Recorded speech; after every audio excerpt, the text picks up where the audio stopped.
Around the year AD 70, somewhere on a crowded Roman street, a worker was waiting for someone else to urinate. He was not a doctor. He was not preparing a ritual or collecting evidence for some primitive experiment. He had a much more ordinary problem. A piece of wool was greasy, stained, and smelled of the person who had worn it. The worker needed to clean it, and one of the substances that could help was arriving, one bladder at a time, in a container beside the road. This was not the Rome shown in marble statues. It was a city of smoke, sweat, animal dung, cooking oil, overflowing pots, and thousands of people wearing wool in a Mediterranean climate. Rome may have built aqueducts, bathhouses, and one of the ancient world's most famous sewers, but it still had to answer a question every city eventually faces. What should be done with everything its inhabitants throw away? Rome's answer was not simply to remove waste. It learned to sell some of it. Human urine passed from homes, streets, and public facilities into an urban economy. It was collected, transported, processed, and used by trades whose success depended on making filthy materials look respectable again. The emperor eventually found a way to tax the system. A bodily function became a commodity, and the commodity became imperial revenue. But the strangest part of the story is not that Romans used urine. People across history have found practical uses for materials that modern societies flush away. The stranger part is what the Roman urine trade reveals about the entire city: its clothing, its class system, its sanitation, its labor, and its ability to make an unpleasant solution seem perfectly normal. To understand why urine mattered, begin with the clothes. Roman clothing was not designed for easy maintenance. Wool was everywhere. It could be spun, woven and shaped into garments suitable for different climates and social positions, but it also absorbed the city around it. Dust settled into its fibers. Smoke clung to it. Sweat, skin oil, food, and mud accumulated with use. There was no bottle of concentrated detergent waiting beneath the sink. There was no washing machine, synthetic stain remover, or reliable stream of hot water flowing into every home. Cleaning a woolen garment required water, suitable cleaning agents, physical force, and time. For wealthy Romans, appearance was not a minor concern. Clothing announced who a person was supposed to be. A garment could advertise citizenship, office, wealth, occupation, or moral respectability before its wearer spoke a word. The toga carried the heaviest symbolic burden. It was large, cumbersome, and difficult to arrange. It was also supposed to look impressively clean. A bright garment suggested dignity. A gray, stained one suggested that something had gone wrong not merely with the fabric, but perhaps with the man inside it. Roman politics even preserved the connection between whiteness and public ambition. A candidate seeking office could wear a specially whitened toga. The Latin word associated with this brightened garment helped produce the modern word candidate. The effect was elegant.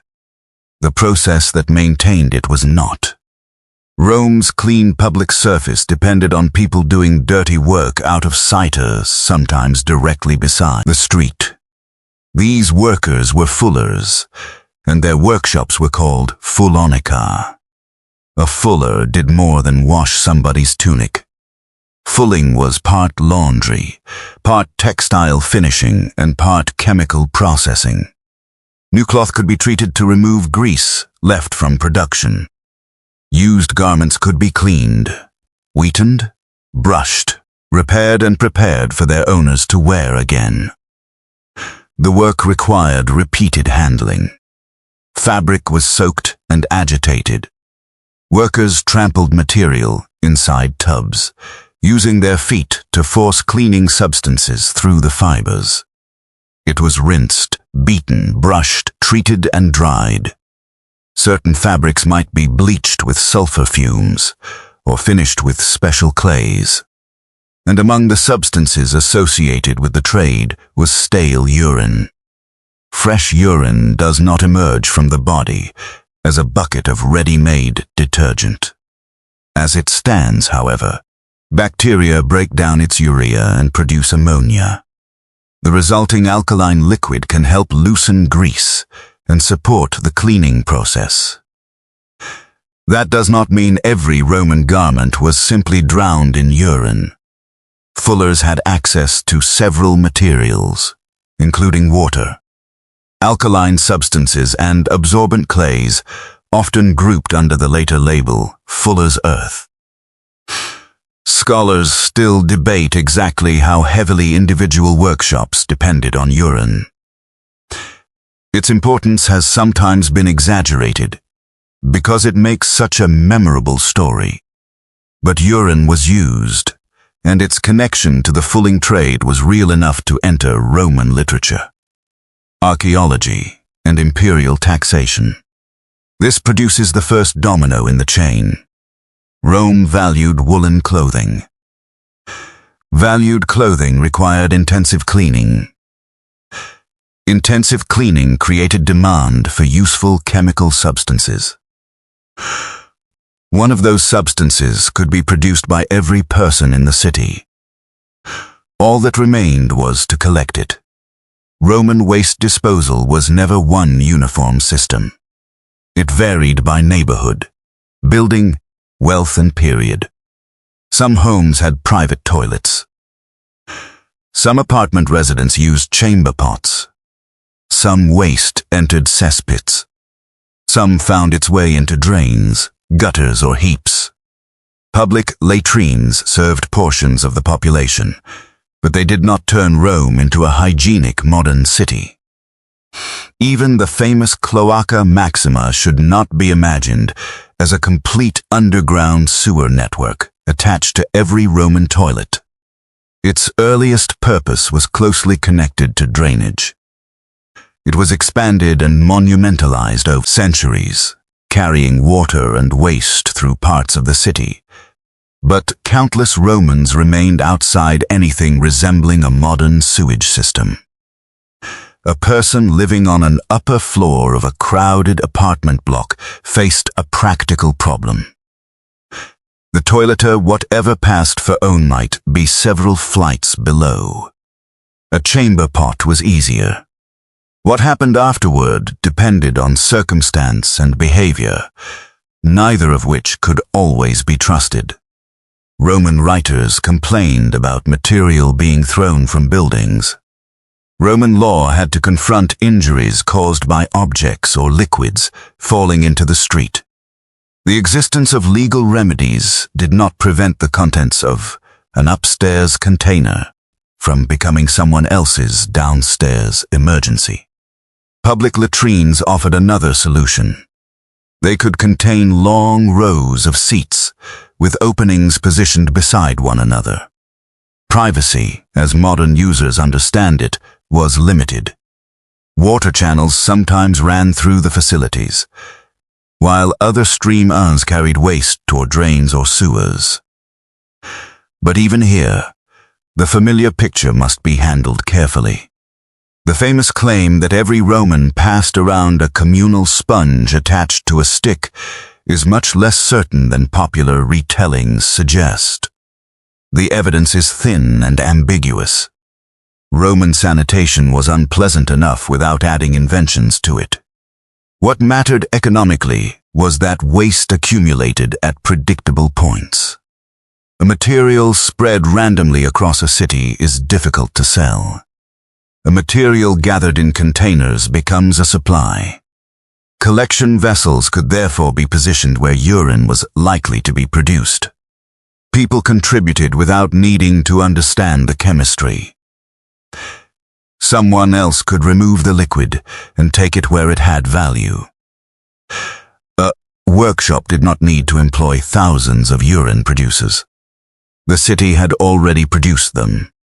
This was a simple form of urban resource separation. The urine went one way. Solid waste might go another. The contents of cesspits could also have value because agricultural users wanted manure. Workers associated with the removal and sale of excrement operated around the edges of the respectable city. Rome generated waste continuously, and wherever demand existed, somebody could earn money by moving it. The city had not abolished filth. It had given filth a supply chain.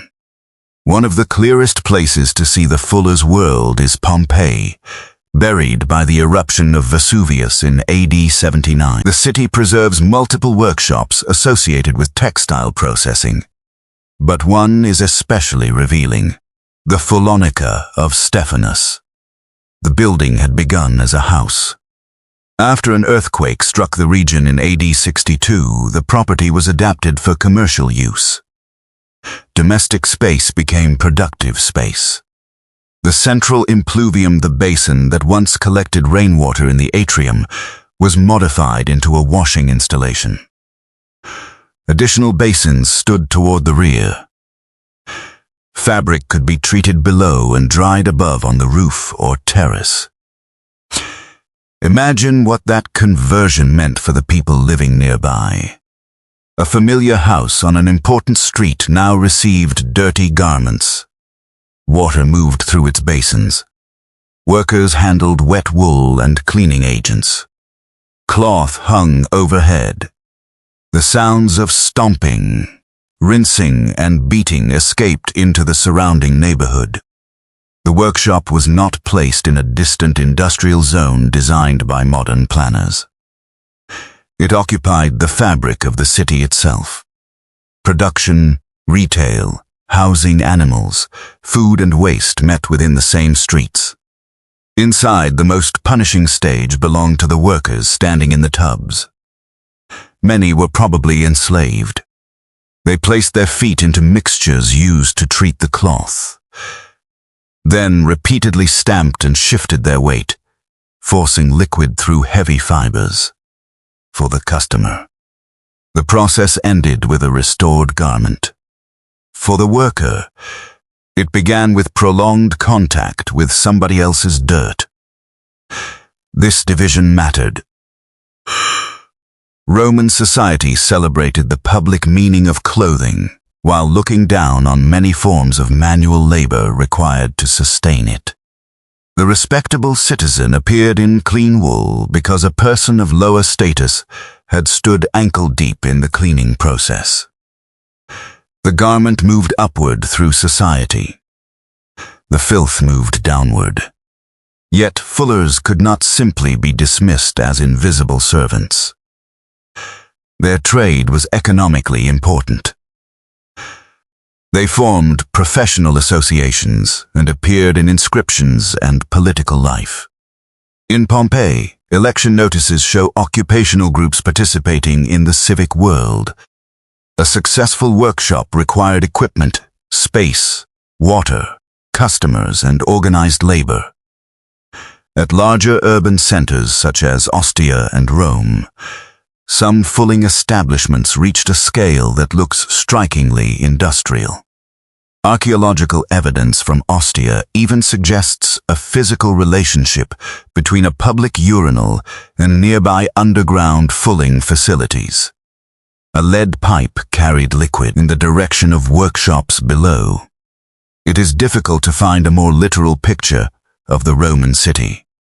At street level, a person relieved himself. Below, a business waited. No inventor designed the entire system. There was no ceremony where Roman officials announced the discovery of a circular economy. The network emerged because separate needs happened to fit together. Residents needed somewhere to urinate.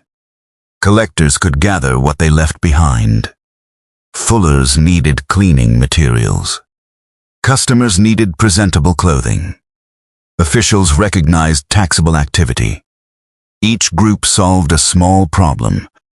Together, they built an industry. Then came Vespasian.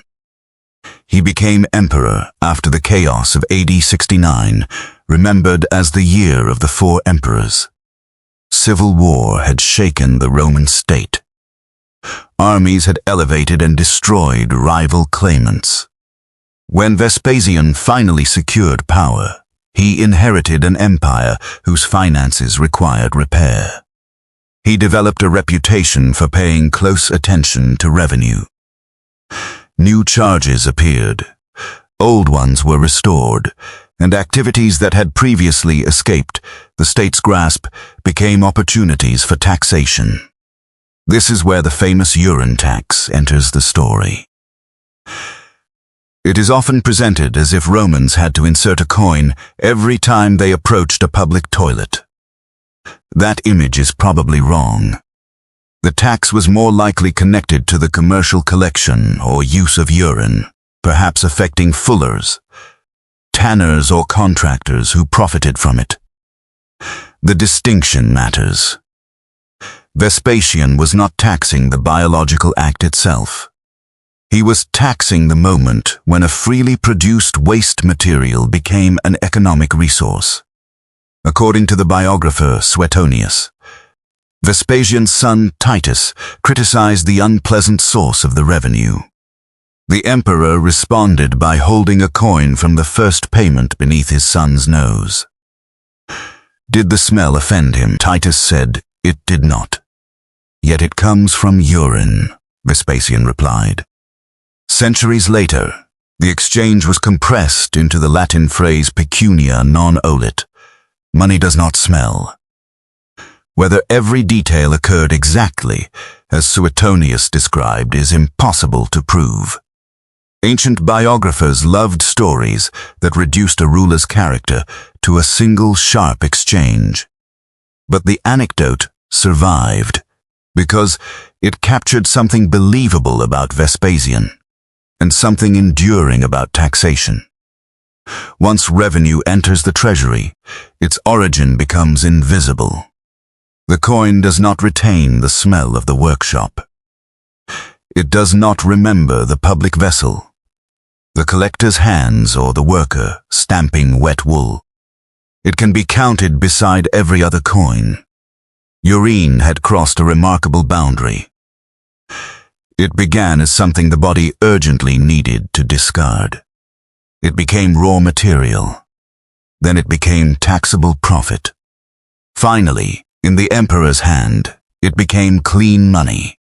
This did not necessarily mean the urine tax paid for one famous monument. It would be too convenient to say that Romans urinated and thereby financed the Colosseum. Imperial revenue was not usually preserved in such a simple labeled stream. But Vespasian did use aggressive financial policies while restoring the state and launching major building projects. The amphitheater, later called the Colosseum, began under his rule. The same regime that rebuilt Rome's monumental image also extracted value from the least monumental substance imaginable. That contrast is the point. Empires are not maintained only through conquered gold, provincial tribute and heroic victories. They survive through ordinary transactions repeated at enormous scale, customs duties, leases, licenses, markets, workshops and small taxes attached to things people cannot stop doing. No Roman could promise to stop producing urine in protest.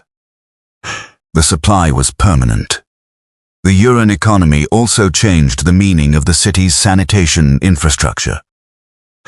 A modern observer tends to divide waste systems into two moral categories.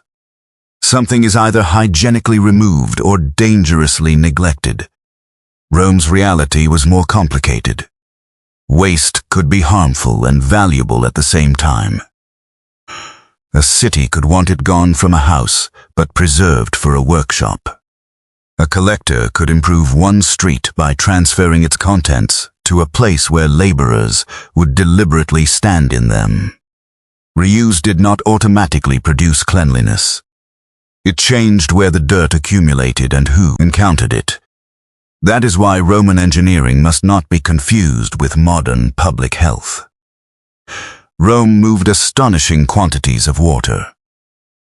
Aqueducts supplied fountains, baths, elite houses, and some commercial operations. Overflow from baths and fountains could help flush latrines and drains. Sewers moved water and waste through portions of the urban environment. But Romans did not possess germ theory. They could observe that foul air, stagnant matter, and polluted surroundings were unpleasant or dangerous. Yet they could not build their systems around microorganisms they did not know existed. Modern archaeological studies of ancient human remains have found widespread intestinal parasites across the Roman world. Roundworm and whipworm persisted. Dysentery-causing organisms circulated. Public baths and latrines did not produce the dramatic health improvements that a modern observer might expect. In some cases, Roman integration may have helped parasites travel. Trade moved food over long distances. The Roman appetite for fermented fish sauces created routes, along which fish tapeworm could spread beyond regions where infected fish were caught. Baths gathered bodies together. Agricultural reuse could return fecal parasites to fields if human waste was applied without treatment. The same connectivity that made Rome powerful also connected hosts, food, water, and waste. This is the sanitation paradox.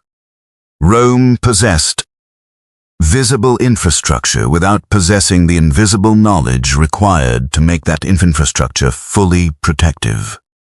It could build a stone latrine yet fail to interrupt parasite transmission.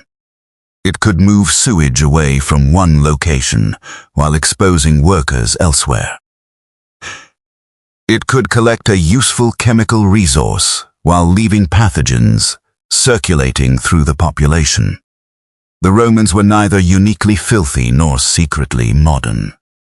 They were technically sophisticated people working with an incomplete model of disease. The urine industry fits this world perfectly. Its logic was practical rather than sanitary. Fullers were not recycling urine to save the planet. Emperors were not taxing it to create sustainable cities. Collectors were not pioneers of ecological design.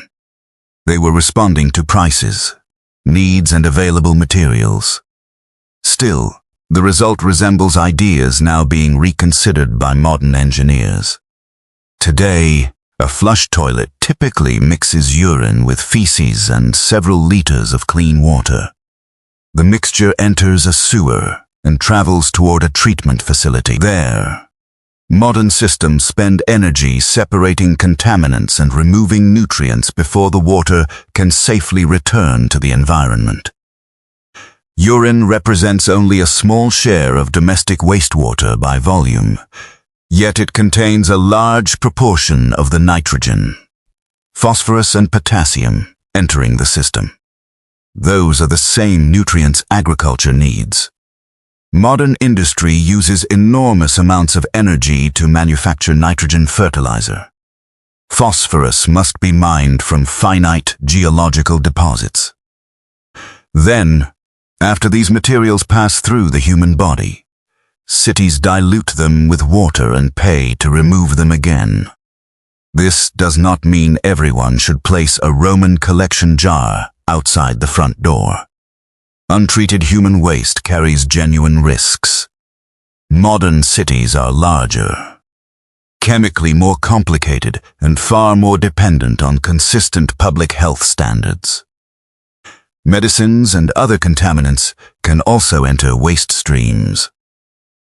Any recovery system must be designed with safety, treatment, transport, and public acceptance in mind.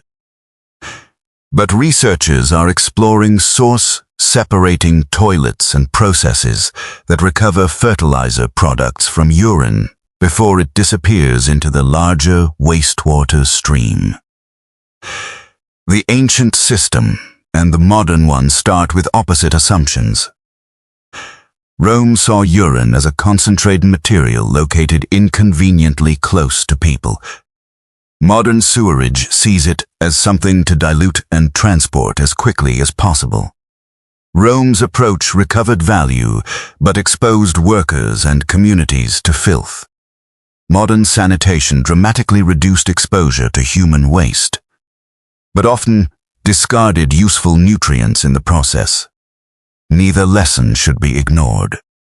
The achievement of modern toilets is not that they made waste cease to exist. They made it disappear from daily experience. Push a lever, and the problem leaves the room. Pipes carry it beyond sight. Professional systems handle it, and most users never learn what happens next. The Roman city could not conceal the chain so completely. Its residents saw the collection containers. They passed workshops where wet cloth was processed. They smelled drains and animals. They knew that the clean toga and the dirty street belonged to the same economy. That visibility may be the most unsettling difference between their world and ours. Modern society has not escaped waste. It has become extremely good at hiding the people, machines and landscapes that deal with it. Rome displayed the contradiction in public. Its ruling class wrapped itself in brilliant wool while low-status laborers cleaned that wool with materials collected from the bodies of the city. The finished garments symbolized dignity. The process beneath it revealed dependence. Vespasian understood that dependence clearly. He did not need urine to smell pleasant.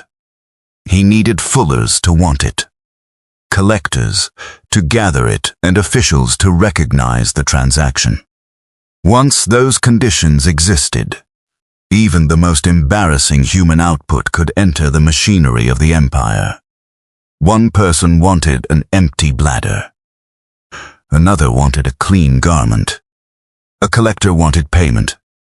A fuller wanted raw material. An emperor wanted tax revenue. A sequence of ordinary desires produced a system no single participant intended. That is how cities often change. Not through one grand plan, but through small solutions that lock together. A temporary practice becomes a trade. A trade attracts regulation. Regulation produces revenue. Revenue gives the practice official permanence. Soon, behavior that might once have seemed disgusting becomes merely another part of urban life. The Roman urine industry began with necessity, but it endured because it served everyone differently. For the resident, urine was waste. For the collector, it was inventory. For the fuller, it was a chemical resource.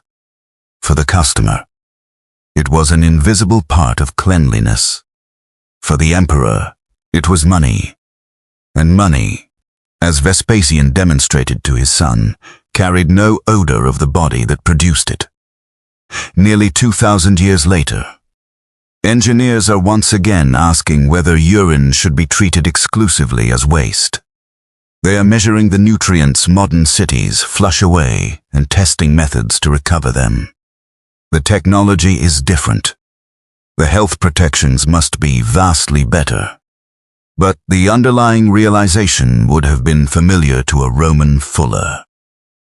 A city's waste does not vanish merely because its residents no longer see it. It waits somewhere downstream, either as a problem or as a resource. Rome chose to turn part of that resource into clean clothing, private profit, and public revenue. In doing so, it created an industry connecting toilets to workshops, workshops to status, and status to the imperial treasury. All because Around AD 70, a worker on a Roman street wanted enough urine to get the grease out of a piece of wool.